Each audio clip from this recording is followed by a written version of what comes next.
Hello दोस्तों, welcome to exam jungle. Haryana staff selection commission mains का form जारी हो चुका है। इंतजार की घड़ियां हुई खत्म। अब कैसे भरना है फॉर्म, कब होगा पेपर, क्या टाइम से होगा नहीं होगा, और मोस्ट इंपॉर्टेंट बात है हरियाणा पेपर में इंस्ट्रक्शंस। फॉर्म तो अभी खुल नहीं रहा है क्योंकि बिजी है, सारे फॉर्म भर रहे हैं। पर आप गलती ना करें, अभी फॉर्म भरना नहीं है। कम से कम 7-8 दिन बाद हम बात करेंगे फॉर्म कैसे भरना है। ये हरियाणा पेपर है दोस्तों, कई चेंजेस होंगे इसमें। कभी कुछ हो रहा है, कभी कुछ हो रहा है, कभी कुछ हो रहा है, तो और उसके बाद फिर करेक्शन करते फिरेंगे। हमें करेक्शन नहीं करना, हम एक बारी में फॉर्म भरेंगे और ढंग से भर देंगे एक बारी में। ठीक है, पर सबसे इंपॉर्टेंट क्या है, इंस्ट्रक्शंस। हरियाणा के फॉर्म में इंस्ट्रक्शन इसलिए इंपॉर्टेंट हो जाती है क्योंकि ये बदलती रहती हैं बार बार। क्या क्या इंस्ट्रक्शंस हैं, एक बार उस पर नजर डालेंगे। ठीक है, और पेपर तो होगा टाइम पे। दे दी डेट उन्होंने, 13 मई से ही पेपर स्टार्ट है। फॉर्म कब से स्टार्ट हो गए दोस्तों? फॉर्म स्टार्ट हो चुके हैं 14 अप्रैल से, यानी कि आज से ही स्टार्ट हो चुके हैं। और कब तक चलेंगे? 20 दिन तक चलेंगे, यानी कि 4 मई तक। 4 मई तक भरे जाएंगे। अब मोटी मोटी बात क्या है, पहले पूरा इंस्ट्रक्शन हम देख लेते हैं। ठीक है, उसके बाद ही हम देखेंगे कि फॉर्म कब भरना है। चलिए देखते हैं। जो पहला इंस्ट्रक्शन है ये है, the application form is for those candidates who have pass qualify CET 2022 for group C post and are desirous to apply for second tier group C examination. ये फॉर्म उन्हीं के लिए है जो बच्चे क्वालिफाई कर चुके हैं सीईटी प्री। सीईटी मेंस वो फॉर्म भरेंगे, उसके बाद ही वो पेपर दे पाएंगे, तो हमें पता ही था। ठीक है, इसमें कोई नई बात नहीं है। तो जो भी बच्चे क्वालिफाई करें, जितने भी नंबर हैं आपके, 40, 45, 50 जो भी हैं, अप्लाई ज़रूर कर देना। ठीक है ना। चलिए, सेकंड क्या है? सेकंड जो इसका इंस्ट्रक्शन है वो है दोस्तों, this application form will be treated provisional unless and until it is verified that a candidate who has applied for group C post and has claimed certain benefits age। जो ये form आप भरोगे इससे कोई selection वलेक्शन नहीं हो जाएगा, ये तो हमें पता ही है, पेपर होगा। पर पेपर से भी सिलेक्शन नहीं होगा तो किससे होगा? आपके जो डॉक्यूमेंट भरे हैं वो पूरे सही होने चाहिए। यानी कि आपने जो बोला कि भाई हमारे घर में कोई गवर्नमेंट जॉब नहीं है, उसके 5 नंबर आपने ले लिए, तो उसका सर्टिफिकेट आपके पास होना चाहिए। ईडब्ल्यूएस का सर्टिफिकेट होना चाहिए। ओबीसी अगर आप कर रहे हैं, बीसीए में है, बीसीबी में है, एससी में है, तो उसका सर्टिफिकेट आपके पास होना चाहिए। और वो वैलिड है कि नहीं है, और कब से कब तक वैलिड रहेगा, वो हम पहले बात कर चुके हैं इस बारे में। तो वो वैलिड होगा तो ही आपको सिलेक्शन लिया जाएगा। आपका पक्का पक्का सिलेक्शन, आपने पेपर क्लियर कर लिया तो उसके बाद ही आपको कहेंगे कि हाँ भाई ये लड़का ठीक है, इसके डॉक्यूमेंट वेरिफिकेशन हमने कर ली है, इसको सिलेक्शन हो गया, इसको अब नौकरी वोकरी दे दो। पेपर कर लेंगे तैयारी। दोस्तों फॉर्म में कोई गलती मत करना, कोई भी एक्स्ट्रा मार्क्स मारने के लिए कोई दिमाग विमाग लगाना। बहुत दुख होता है कि पेपर आप निकाल दो और आखिर में आपको निकाल दो, समझ रहे हो ना, आखिर में आके कह दें कि भाई नहीं, आपके डॉक्यूमेंट पूरे नहीं है। ठीक है, तो कोई भी गलती मत करना। इसलिए मैं कह रहा हूँ शुरू में मत भरो, क्योंकि अभी पोर्टल में बहुत चेंजेस होंगे। ये हरियाणा पेपर है भैया। ठीक है, ये रोज़ बदलते रहते हैं, अपनी अपनी अपनी बातों से रोज़ ही बदल रहे हैं, हमें पता ही है। चलिए थर्ड क्या है? थर्ड है, the applicant shall have to upload freshly self tested documents.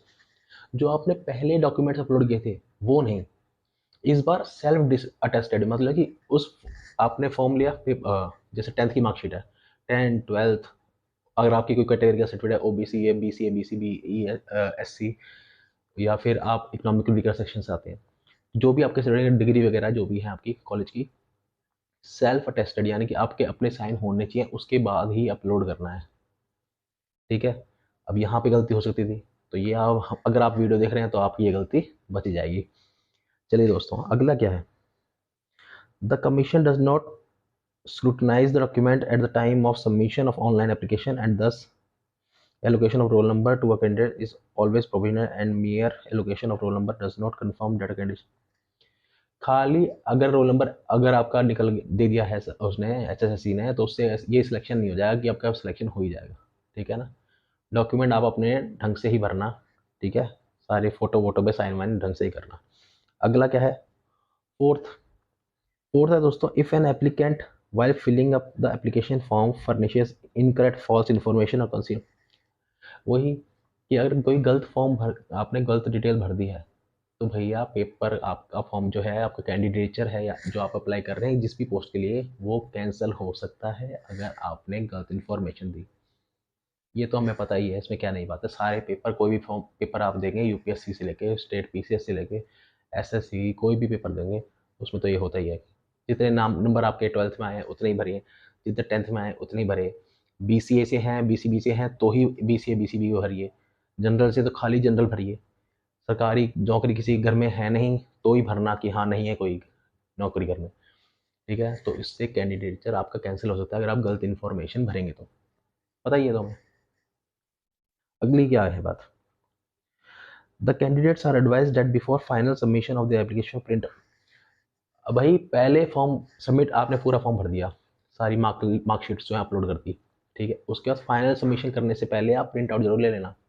Print out क्यों लेना है दोस्तों? कोई भी आप फॉर्म भरते हैं ना, कोई भी, चाहे एसएससी यूपीएससी कोई भी भरें आप, ठीक है, अपना हरियाणा का एचसीएस अगर आपने भरा हो, कोई भी भरे, आप प्रिंट आउट जरूर लीजिए।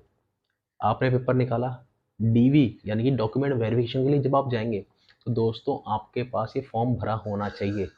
ये ना पेपर जो 2 पन्नों का प्रिंट आउट निकलता है, 2 रुपये खाली लगते हैं, ये हमेशा चाहिए होता है जब फाइनल डीवी के लिए आप जाएंगे, क्योंकि उसमें ही लिखा होगा कि आपने कौन कौन सी कैटेगरी लिखी थी, क्या नहीं थी, सब, तो वो चेक होगा वहाँ पे। इसलिए आप प्रिंट आउट पहले निकाल लेना पक्का। ऐसा नहीं कि भाई हम निकालेंगे बाद में करेंगे। फाइनल सबमिशन सबमिट करने से पहले ऊपर आता है प्रिंट का ऑप्शन, प्रिंट का ऑप्शन राइट हैंड साइड पे कोने पे, उसको दबाना, प्रिंट निकल जाएगा, ठीक है। उसका स्टेपलर करके रख लेना अपने पास। चलो अगला क्या है। अगला है दोस्तों 6th है, an applicant who has been prevented convicted. भाई कोई भी बच्चा अगर कभी भी किसी फॉर्म में कोई पेपर भरते वक्त कोई पेपर दिया होगा, उसने कोई भी अनफोर मीन्स का इस्तेमाल किया, यानी कि वो राजस्थान में आपने देखा होगा चप्पलों में भाई कंप्यूटर की स्क्रीन से ले गए थे, वहाँ पे चीटिंग कर रहे थे, कान में कुछ ले गए, तो और कोई स्पीकर लेके जा रहा है, कोई कुछ है ना, फ़ोन लेके जा रहे हैं। अगर कभी भी, और उसके वजह से क्या होता है, 3 साल 5 साल के लिए आपको डिबार्ड कर देते हैं कोई भी पेपर देने के लिए। अगर कभी भी कोई भी कैंडिडेट ऐसा है जिसको कभी किसी भी पेपर में डिबार्ड किया गया था तो उसको यहाँ पे नहीं देने दिया जाएगा फॉर्म। ऑब्वियसली बात है, तो सबको पता ही होगा। चलिए दोस्तों अगला क्या है। अगला है the applicant shall have to fill up the all the column carefully, no application. भाई जो भी कॉलम्स हैं फॉर्म के, नाम, पिताजी का नाम, माताजी का नाम, फ़ोन नंबर, ईमेल आईडी, सही सही भरना। फ़ोन नंबर सही भरोगे तो ही इसका जो ओटीपी आएगा आपके फ़ोन पे आएगा। ईमेल आईडी सही भरोगे तो ईमेल आईडी पे आपका रोल नंबर आएगा। तो सब डिटेल सही सही भरना, दोबारा सही करने का मौका नहीं दिया जाएगा। पर आप बोलोगे भाई भोपाल खत्री जो हमारे एचएससीसी के चेयरमैन है सर, उन्होंने तो बोला था कि भाई हम 15 दिन के लिए फॉर्म खोलेंगे, उसके बाद 3 दिन और देंगे करेक्शन के लिए। दोस्तों हमें उस पर डिपेंड नहीं करना, हम एक बार भरेंगे और ढंग से भरेंगे, ठीक है ना, कोई गलती नहीं करनी। हम भी चाहते हैं, आप सब चाहते हैं कि भाई पेपर टाइम से हो, टाइम से रिजल्ट आए, टाइम से ज्वाइनिंग मिल जाए। क्यों अटकाने हैं बात को? जब एक बारी में काम हो सकता है हम क्यों अटकाएंगे बात में, ठीक है ना। एक बारी में आप सिलेक्शन ले सकते हो तो क्यों अटकाना है बार में कि भैया हम तब ले लेंगे, अभी पढ़ेंगे अभी सिलेक्शन ले लेंगे, खत्म बात, ठीक है, कोई बात नहीं करनी अपन। चलो, candidates who do not fulfil the qualification eligibility condition on after days. भाई कुछ बच्चों की जैसे ऐसे है ना कि सीईटी मेन से पहले आपके पास डिग्री आपकी कंप्लीट होनी चाहिए।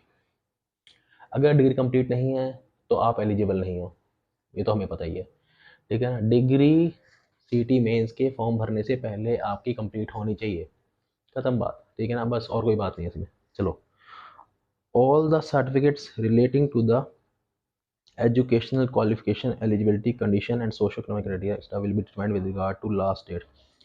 भाई जो लास्ट डेट है कि भाई इस डेट से पहले पहले आपकी क्वालिफिकेशन पूरी होनी चाहिए, उसके बाद वाली क्वालिफिकेशन मायने नहीं रखेगी। कि भाई पेपर आपने दे दिया, आपकी जो डिग्री है वो जुलाई अगस्त में कंप्लीट होती है, जो भी पेपर होता है उसकी जुलाई अगस्त में डिग्री कंप्लीट होती है, ठीक है ना। जो 6 सेमेस्टर या आपका 8 अगर डिग्री कर रहे हो आप कोई 4 साल की इंजीनियरिंग वगैरह, तो 8 सेमेस्टर जुलाई में ही ख़त्म होता है, जून के एंड में जाके ख़त्म होता है, तो वो वैलिड नहीं है, ठीक है ना। तो सारी डिग्रियां जो भी हैं, अगर आपने 12th बेस पे भरा था तो आपने सोचा कि मेरी ग्रेजुएशन पूरी हो गई, तो ग्रेजुएशन पूरी हो गई तो अप्लाई कर सकते हो, नहीं हुई तो अप्लाई नहीं कर सकते। अगर आप 12th बेस पे अप्लाई किया था और आपकी अब डिग्री है आपके पास, तो आप डिग्री के लिए भी अप्लाई कर सकते हो, ठीक है ना। अगर आपके पास आपने जब सीईटी प्री दिया था 12th के बेस पे दिया था, अब आपके अच्छे नंबर आ गए, पर अब इतने साल हो गया इसको सीईटी का चक्कर होते होते कि इसको 2 साल लग गए, तो अब आपके पास डिग्री भी है। तो अब जो सीईटी मेंस का फॉर्म भरोगे, आप भरने वाले हो, जो आज से 14 अप्रैल से स्टार्ट हो चुका है, जो 4 महीने चलेगा, उसमें आप अपनी डिग्री भी लगा सकते हो अगर कंप्लीट हो गई है सीईटी मेंस का फॉर्म भरने से पहले। ठीक है ना, बस ये बात है। Although efforts have been made to show the post of eligible, वैसे तो सरकार कह रही है, वही एचएसएससी कह रहा है कि भाई हमने तो सारे एफर्ट मार लिए कि भाई आपको अगर जिस भी पोस्ट के लिए आप एलिजिबल हो, आपको सिर्फ वही पोस्ट दिखे और आप उसके लिए अप्लाई कर सको। पर कुछ ऐसा, कभी ऐसा भी हो सकता है कि भाई आपको कई सारी पोस्ट दिखाई दे रही हैं, आप क्लिक कर रहे हो उस पर, और वो आपका जो है ना सीक्वेंस है कि भाई मैं पहले एक्साइज इंस्पेक्टर लगूंगा, फिर मैं ये वाला लगूंगा, मैं फिर क्लर्क भरना है, मुझे ये भरना है। तो प्रेफरेंस में आप क्लिक कर रहे हो पर वो आ नहीं रहा, वो इसलिए नहीं आएगा क्योंकि आप उसके लिए एलिजिबल नहीं हो, आपके मार्क्स कम रह गए। ठीक है ना, हो सकता है वो दिख रहा हो कि आप अप्लाई कर दो, पर वो क्लिक करोगे तो उसमें आ नहीं रहा, वो इसलिए नहीं आ रहा क्योंकि आप मतलब कि ना नंबर थोड़े कम ज़्यादा हैं, इसलिए उसमें आ नहीं रहा है, बस ये बात है। नो ऑफलाइन फॉर्म, ऐसा नहीं है कि भाई आपने फॉर्म भर भर के आप हरियाणा स्टाफ सिलेक्शन कमीशन में भेज रहे हो, कोई फॉर्म भरने की जरूरत नहीं है, सिर्फ ऑनलाइन फॉर्म ही भरा जाएगा, पेपर ऑफलाइन होगा। ठीक है ना, नो ऑफलाइन फॉर्म कॉपी और download application will be accepted. ठीक है, एचएसएससी में कोई भी फॉर्म की कॉपियाँ लगा लगा के स्टेपल करके कोरियर मत करना, स्पीड पोस्ट मत करना, कोई इसका कोई मायने नहीं है, वो एक्सेप्ट नहीं करेंगे, ऑनलाइन ही फॉर्म भरना है बस। The hard copy application form along with all upload document must be bought at the time of, जो हार्ड कॉपीज़ हैं, डिग्री का सर्टिफिकेट, जो आपका ये फॉर्म भरोगे आप, जो मैंने बताया, ये प्रिंट ले लेना है, राइट हैंड साइड पे टॉप एंड पे आ रहा होगा, उसकी सारी हार्ड कॉपीज़ कब चाहिए? सारी हार्ड कॉपीज चाहिए दोस्तों जब आपका डीवी होगा, यानी कि डॉक्यूमेंट वेरिफिकेशन। आप प्री मेंस का पेपर दोगे, फिर एक लिस्ट आएगी, उनमें से 2 गुना 3 गुना जो बच्चों को बुलाएंगे, भाई 20 पोस्ट हैं तो 40 बुला लिए या 60 है, 2 गुना बुला लिए, जो भी 3 गुना बच्चों को बुलाएंगे तो उन सबका डॉक्यूमेंट वेरिफिकेशन होगा। उन डॉक्यूमेंट वेरिफिकेशन के टाइम पे चाहिए ये सब, क्या, हार्ड कॉपीज, उसके पहले उसके बाद में कुछ नहीं चाहिए। ठीक है ना, the decision of the commission in all matters relating to acceptance or rejection of the eligibility criteria selection etc. will be final and binding on the candidates। भाई the decision of commission of all matters relating to acceptance or rejection of the decision जो है वो HSC लगी, भाई accept करना है reject करना है। उसके बाद अगर आप कहते हो कि भैया मेरा क्यों रिजेक्ट हो गया, आपने फॉर्म गलत भर दिया और उन्होंने रिजेक्ट कर दिया, तो आप कब करते रहना, भैया मैंने इसलिए क्यों रिजेक्ट हो गया, आप कब चक्कर काटोगे, तो कह रहे हम कोई एंटरटेन नहीं करेंगे, सीधा रिजेक्ट हो गया, रिजेक्ट हो गया, खत्म बस। तो ढंग से फॉर्म भरना है। In case of any ambiguity about English and Hindi version of above instruction, English version will be prevail. इसलिए कह रहे हैं कि अगर कोई भी, कह रहे हैं कि कोई भी दिक्कत आ रही है, अगर इंग्लिश में दे रखा है और नीचे हिंदी में दे रखा है, पर आप हिंदी में देखोगे तो ये देखो गायब है, शब्द ना गायब है। ऐसे काम है हरियाणा के, फिर कहते हैं बच्चों ने पेपर फॉर्म गलत भर दिए, ये गलत काम है इनके। तो कह रहे हैं जो भी गलत, अगर आपको लग रहा है कि समझ में नहीं आ रहा है, तो इंग्लिश में जो लिखा हुआ है वो ही मान्य होगा, ये लिखा हुआ है ये। ठीक है ना, तो ये थी बात दोस्तों एचएसएससी की बात। फॉर्म स्टार्ट हो चुके कब?